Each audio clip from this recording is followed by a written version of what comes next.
जो कार्यक्रम आयोजित केला त्या कार्यक्रमासाठी उपस्थित सर्व व्यासपीठावरील सर्व मान्यवर, सर्व शिक्षकवृंद आणि सर्व विद्यार्थी मित्रांनो, मला माहिती आहे की तुम्हाला या कार्यक्रमाशी काहीही घेणं देणं नाहीये, कारण तुम्हाला वस्तू पाहिजे आहे. तुम्ही तुमच्या जागेवर एकदम बरोबर आहात, बरोबर. फक्त माझा सांगण्याचा उद्देश हाच आहे की जनऔषधी काय किंवा आपण जो कार्यक्रम आता आयोजित करतोय, तर आयोजकांना पण एक विनंती राहील की हे त्यांना समजेल अशा स्वरूपात थोडं अवेअरनेस त्यांच्याकडून करून घ्यावा की पालकांना त्याचा कसा फायदा होईल. कारण आजकाल डायबिटीज असेल, बीपी असेल, प्रत्येक घरात त्याने शिरकाव केलेला आहे आणि जे भारतात साधारण 30 ते 40% पॉप्युलेशन हे डायबिटिक आहे किंवा डायबिटीसच्या उंबरठ्यावर आहे.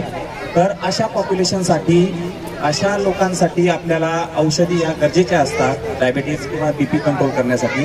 त्यासाठीचा खर्च हा खूप जास्त आहे आणि प्रधानमंत्री जनऔषधी जे केंद्र आहेत त्याच्या माध्यमातून त्याचा जास्तीत जास्त लाभ आपल्या पालकांपर्यंत किंवा आपल्या कुटुंबियांपर्यंत कसा पोहोचवता येईल यासाठी एक खूप चांगलं असं माध्यम म्हणजे जनऔषधी केंद्र आहे. आणि याचा लाभ कसा घ्यावा, कसा घेता येईल याबाबत विद्यार्थ्यांना शिक्षकांमार्फत म्हणा किंवा आयोजकांमार्फत त्यांना सांगणं गरजेचं वाटतं मला. ते सांगितलं जावं आणि या जनऔषधी केंद्रामार्फत जे काही विद्यार्थ्यांसाठी वस्तूंचं दिल्या जात आहेत, विद्यार्थी तर खुश आहेतच, पण त्यांच्यापर्यंत अवेअरनेस अजून पोहोचावा, त्यांच्यामार्फत त्यांच्या पालकांपर्यंत पोहोचावा. आपला जो उद्देश आहे तो सफल होणं फार गरजेचं आहे आणि तो सफल व्हावा यासाठी मी खूप खूप शुभेच्छा देतो. आयोजकांनी मला इथं बोलवलं, यथोचित सन्मान केला, त्याबद्दल मी आयोजकांचे आभार व्यक्त करतो आणि माझे 2 शब्द थांबवतो. धन्यवाद.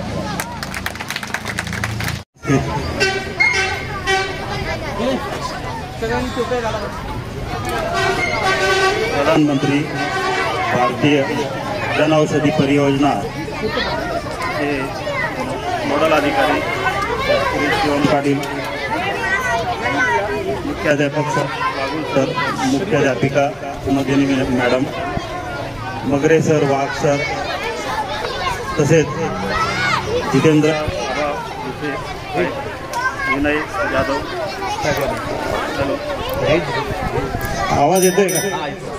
Vinay Jadhav sir, Nikum sir, Rajput sir, Salunke दादा, पाटील मॅडम,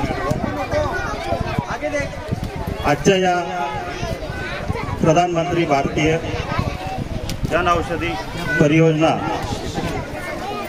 निमित्त उपक्रमात जनऔषधी सप्ताह जो 1 मार्च ते 7 मार्च पर्यंत आयोजित केलेला आहे, त्यानिमित्ताने हा जो कार्यक्रम ठेवलेला आहे, या अगोदर विद्यार्थ्यांनी इकडे लक्ष द्या. आवाज येतोय का माझा? हँड्सअप, हँड्सअप, हां, अटेन्शन, हँड डाऊन. ज्याप्रमाणे आता माननीय तहसीलदार साहेबांनी या ठिकाणी सांगितलेलं आहे की बुवा जनऔषधी काय आहे, याचं महत्त्व काय आहे, तिथे आपल्या घरापर्यंत, आपल्या घरामध्ये जे आजारी व्यक्ती आहे, ज्यांना काही आजार असेल, डायबिटीज वगैरे, तर ती औषधी खूप स्वस्त मिळणार आहे. त्या संदर्भात आपण घरी जाऊन सुद्धा सांगायचं आहे. त्याचं मला खात्री आहे आमचे जिल्हा परिषद शाळेचे मुख्याध्यापक सर आणि शिक्षक वर्ग हे देखील याबाबत मुलांमध्ये अवेअरनेस देतील आणि ती गोष्ट घरापर्यंत पोहोचेल.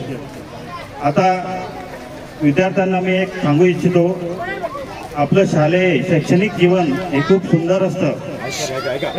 या जीवनाचं हे दिवस पुन्हा कधी येत नाहीत. यामध्ये खूप मेहनत घ्यायची असते.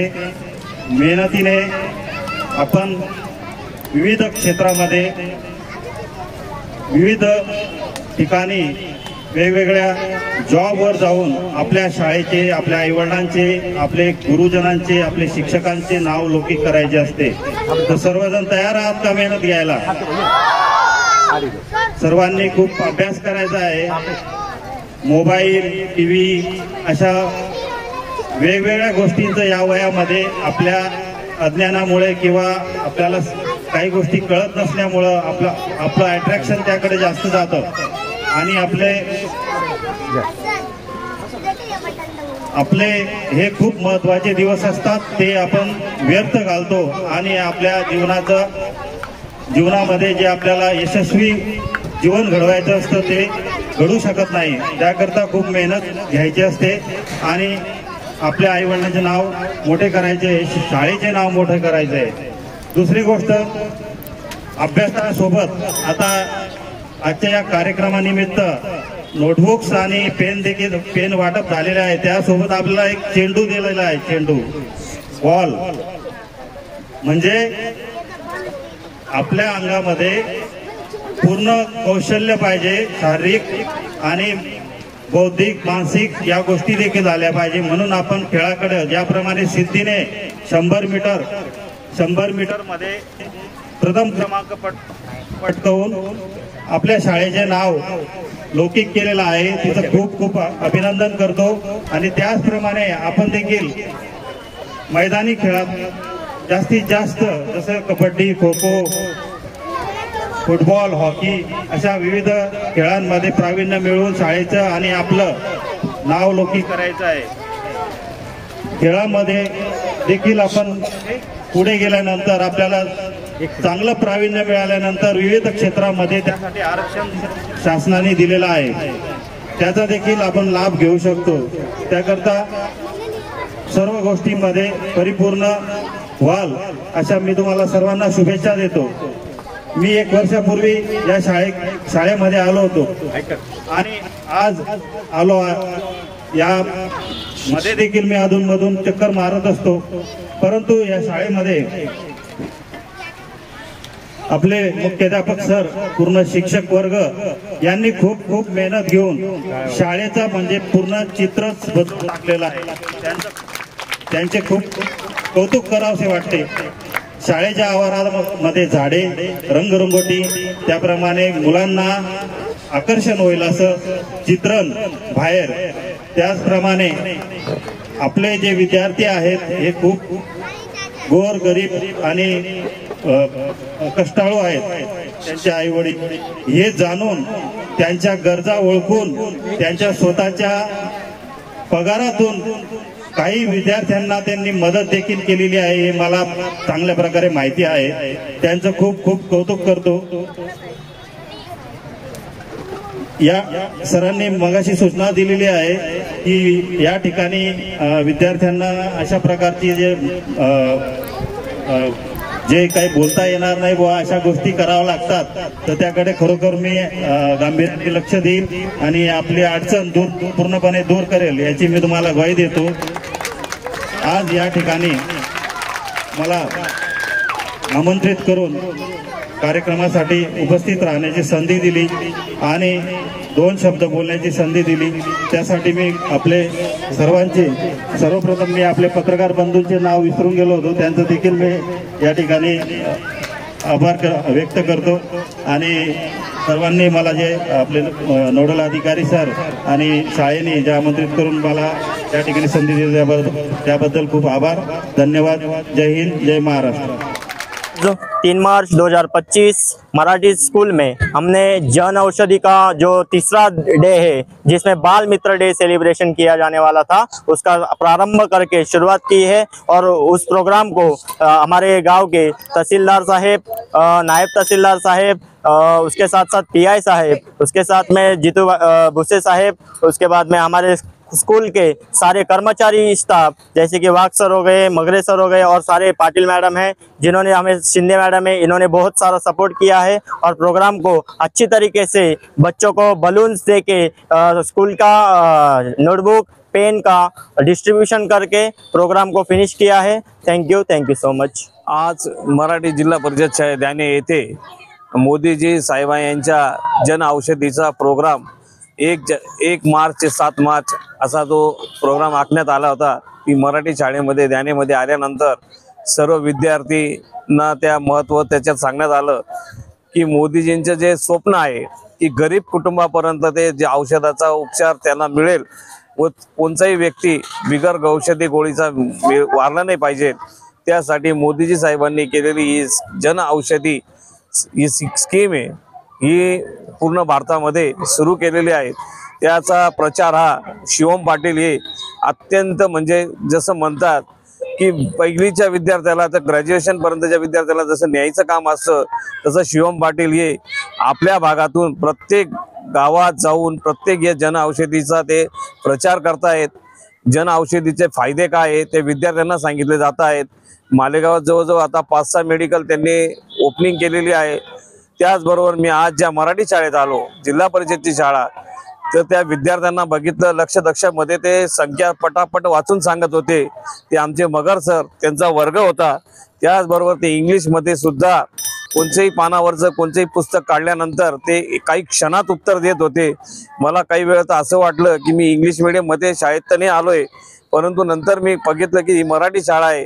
असेही काही शिक्षक आहे की जे आपलं जीवाचं रान करून मराठी शाळेमध्ये सुद्धा इंग्लिशचं म्हणजे इतकी स्तुती करून म्हणजे काम करतात आणि इतके याच्या करतात. मी त्यांनाही शुभेच्छा देऊ इच्छितो. आज मोदी साहेबांनी जो जन औषधीचा कार्यक्रम पूर्ण भारतात घेतलेला आहे, मी मोदी साहेबांचे आभार मानतो की मोदी साहेबांनी असंच देशासाठी कार्यरत राहावं. जय हिंद, जय महाराष्ट्र. 2025 या रोजी जिल्हा परिषद मराठी शाळा त्याने येथे आपण बालमित्र दिवस याचं सेलिब्रेशन केलेलं आहे. बालमित्र दिवस का साजरा करावा? कारण की जिल्हा परिषद शाळेतील जे विद्यार्थी आहेत त्यांना शालेय साहित्याचं वाटप करण्यात आलेलं आहे. कारण त्यांना जन अवेअरनेस करून आपण त्यांच्या घरापर्यंत, त्यांच्या पालकांपर्यंत मोफत कमी दरात अशी औषधे हे कसे मिळवता येतील हे आपण फुगे देऊन, बॉल देऊन आणि काही परिपत्रक देऊन त्यांना आपण हा संदेश त्यांच्या पालकांपर्यंत पोहोचवला की जन औषधी मार्फत आपल्या मालेगावात असेल किंवा भारतात असेल, आपल्या देशाचे प्रधानमंत्री माननीय श्री नरेंद्रजी मोदी साहेब यांनी ही संकल्पना 2014 पासून भारतात आणली आणि त्याचे टोटल भारतात 18,000 जनऔषधी मेडिकल स्थापित केले. गरजू लोकांना चांगल्या दरात, कमी दरात चांगली औषधे कसे मिळवता येतील याचा हा सप्ताह 1 मार्च 2025 पासून तर 7 मार्च 2025 पर्यंत नियोजित करण्यात आलेला आहे. धन्यवाद. आज जिल्हा परिषद शाळा द्याने मुले मुलींच्या वतीने आमचे नोडल अधिकारी शिवम पाटील यांनी आमच्या शाळेला त्यांचा खूप आस्था आहे, कारण अतिशय सर्वसाधारण कुटुंबातील मुलं या शाळेत शिकतायत. त्यांनी अगोदर आम्हाला आमच्या शाळेला 26 जानेवारी निमित्त टोप्या आणि टी-शर्ट वाटप केलेला होता. परत त्यांनी सांगितलं होतं की मी तुमच्या शाळेमध्ये मोठा भव्य दिव्य असा कार्यक्रम आयोजन केलेला करतो. त्यांनी स्वतः मंडप, स्टेज उपलब्ध करून दिलेलं आहे. त्यांनी बघितलं की शाळेतील मुलं अतिशय सर्वसाधारण कुटुंबातील आहेत, त्यामुळे त्यांनी वही, पेन, खाऊ वाटप, त्याचप्रमाणे प्रत्येक मुलाला शाळेची आवड निर्माण होण्यासाठी बलून आणि चेंडू दिलेले आहेत. या ठिकाणी त्यांच्यासोबत आलेले जितू आबाने आमच्या शाळेतील ॲक्टिव्हिटी बघितल्या आणि जितू आबांना स्वतःहून मी काही नियोजन नसताना आमच्या वर्गात घेऊन गेल्यानंतर जितू आबांनी सहज 2-3 मुलांना उठवले, खास करून अल्पसंख्याक मुलांना की ज्यांना आज रोजा होता तरी त्या मुलांना ते वाचता आलं. जितू आबा खूप भारावले. ते आमच्या एक ध्यानाचा एक ग्रुप आहे दानशूर व्यक्तींच्या, त्या ग्रुपमध्ये सुद्धा आहेत. ते मला नेहमी सांगतात, सर काही लागेल तर मी तुम्हाला मदत करेल. जितू आबा तुम्ही मदत तर करतातच, पण तुमची कौतुकाची थाप, तुम्ही फक्त लढ म्हणा, आम्ही तयार आहेत. आदरणीय शिक्षण मंत्री साहेब, आदरणीय दादासाहेब भुसे यांचं स्वप्न आहे की महाराष्ट्र हा शिक्षणात अग्रेसर पाहिजे, 1 नंबर पाहिजे. ते स्वप्न आम्ही सगळे शिक्षक करत आहेत. आम्हाला सार्थ अभिमान आहे की आम्ही आमच्या इथं सर्वसाधारण कुटुंबातील मुलं असतात, त्या मुलांना आम्ही जीव तोडून शिकवतात. हिवाळी शाळेचं नाव ऐकलंय आम्ही सुद्धा. आमच्या परीने जेवढे करता येईल जितू आबांनी बघितलंय स्वतः, याचं ध्येय याचं डोळा की मुलं इंग्रजी वाचतात, कोटीची संख्या वाचतात, अब्जाची संख्या वाचतात. या ठिकाणी पत्रकार बंधूंचा मुलगा सुद्धा होता, त्यांना उठवलं. त्यावेळी जितू आबा खरोखर भारावले की खरं सर हे काय म्हणे इथं एवढ्या या मुलांना. आणि आम्ही या ठिकाणी फक्त एवढं सांगितलं, आमच्या शाळेतील मुलांना तुम्ही दाखल करा, गुणवत्तापूर्ण शिक्षण आम्ही देऊ. या ठिकाणी सन्माननीय HDFC आणि दादा भुसे यांनी एक इंटरॅक्टिव्ह क्लासरूम दिलेला आहे. त्या माध्यमातून आम्ही सगळ्या विद्यार्थ्यांना मी आव्हान करतो की CBSE पॅटर्न शिक्षण आम्ही इयत्ता 1ली पासून देणार आहे. तुम्ही फक्त पालकांना विनंती आहे की तुम्ही फक्त मुलांना दाखल करा. आम्ही आदरणीय दादा भुसे साहेब यांचं स्वप्न जे आहे की महाराष्ट्र हा शिक्षण क्षेत्रामध्ये 1 नंबर आला पाहिजे, ते स्वप्न आम्ही दादासाहेबांचं पूर्ण करू. त्यासाठी वाटेल ते कष्ट करण्याची आमची तयारी आहे. एवढे बोलतो. जय जय. जनऔषधी कार्यक्रमाचं आयोजन आमच्या शाळेत जिल्हा परिषद प्राथमिक शाळा द्याने मुले आणि मुली यांच्या अंतर्गत घेण्यात आला. 1 मार्च ते 7 मार्च या कालावधीमध्ये हा जन औषधी सप्ताह साजरा केला जातो आणि या सप्ताहांतर्गत या कार्यक्रमाचे नोडल अधिकारी सन्माननीय श्री शिवम पाटील सर यांनी शाळेत हा कार्यक्रम घेण्याचा मनोदय व्यक्त केला आणि त्याला आमच्या दोन्ही शाळांनी एक उत्स्फूर्त प्रतिसाद देऊन हा कार्यक्रम शाळेत आयोजन करण्यासाठी सांगितलं. आजच्या या कार्यक्रम प्रसंगी सन्माननीय बडगुजर साहेब, पोलीस अधीक्षक, त्याचबरोबर सन्माननीय तहसीलदार साहेब विशालजी सोनवणे, त्याच पद्धतीने सर्व सन्माननीय आमच्या शिक्षण विभागाचे प्रमुख सन्माननीय श्री घोंगडे साहेब या ठिकाणी उपस्थित होते आणि इतर मान्यवरही उपस्थित होते. त्यांनी हा कार्यक्रम यशस्वी करण्यासाठी प्रयत्न केला. सर्व शाळेतील सर्व शिक्षक यांनी हा कार्यक्रम यशस्वीतेसाठी खूप प्रयत्न केलेला आहे. स्वस्त जन औषधी योजना ही खरोखरच एक चांगली योजना आहे. पूर्वी सर्वसामान्याच्या आटोकात आजार आल्यानंतर तो त्याच्यावर इलाज करणं सहज साध्य होत नव्हतं आणि प्रसंगी मृत्यूसुद्धा या औषध न मिळाल्यामुळे होत होतं. पण सन्माननीय पंतप्रधान माननीय मोदी साहेब यांच्या संकल्पनेतून कोणताही व्यक्ती औषधांमुळे मरायला नको किंवा मृत्यू व्हायला नको याची कल्पना घेऊन 2008 साली सुरू झालेली योजना पुन्हा 2014 साली त्यांनी अंमलात आणली आणि 23 एप्रिल 2018 पासून प्रभावीपणे त्याची अंमलबजावणी करण्याचं नियोजन केलं आणि त्याच्या अंतर्गत हा जो कार्यक्रम आहे हा गावागावात पोचतो आहे. खरोखरच आज सर्वसामान्य माणसांना जे 3000ची औषधं ही अवघ्या 300 रुपयात मिळायला लागली. हे पंतप्रधान मोदी साहेबांचं आणि भारत सरकारचं यशस्वी कार्यक्रम आहे. याच्यात महाराष्ट्र शासनाने सुद्धा योग्य पद्धतीने कारवाई करून त्या पद्धतीच्या औषधालय उपलब्ध करून देण्याचा संकल्प केलेला आहे. याबद्दल केंद्र सरकार आणि राज्य सरकार यांचा आभार मानतो. त्याच पद्धतीने आमच्याकडे शिवम पाटील सारखा नोडल अधिकारी मिळून त्यांनी जो प्रचार आणि प्रसार जोरात करणं सुरू केलेलं आहे त्याच्यामुळे नक्कीच या मालेगाव सारख्या शहरामध्ये 50 औषधालय सुरू होतील अशी आम्हाला खात्री झालेली आहे. या ठिकाणी हा कार्यक्रम आयोजित करून सर्व विद्यार्थ्यांना खाऊ वाटप, शालेय साहित्य वाटप याचा अनुभव दिला आणि कसं शिक्षणाने माणूस कसं मोठा होऊ शकतं आणि आजारपणात आपण कमी औषधांमध्ये कसा उपचार करून घ्यावा याचं उद्बोधन केलं. त्याबद्दल मी सर्व त्यांच्या टीमचं आभार मानतो आणि थांबतो. धन्यवाद. दिलेली आहे लेडीजसाठी सुद्धा खूप चांगली आहे. 1 रुपयात सॅनिटायझर मिळणार आहे लेडीजला सुद्धा. त्याच्यानंतर मुलांनाही औषधं गोळ्या खूप कमी किमतीत मिळणार आहे. गरीब लोकांचा खूप फायदा आहे या योजनेमुळे आणि ती योजना आमच्या शिवम पाटील सरांनी आमच्या शाळेपर्यंत पोहोचवली याचा खूप अभिमान आहे आम्हाला.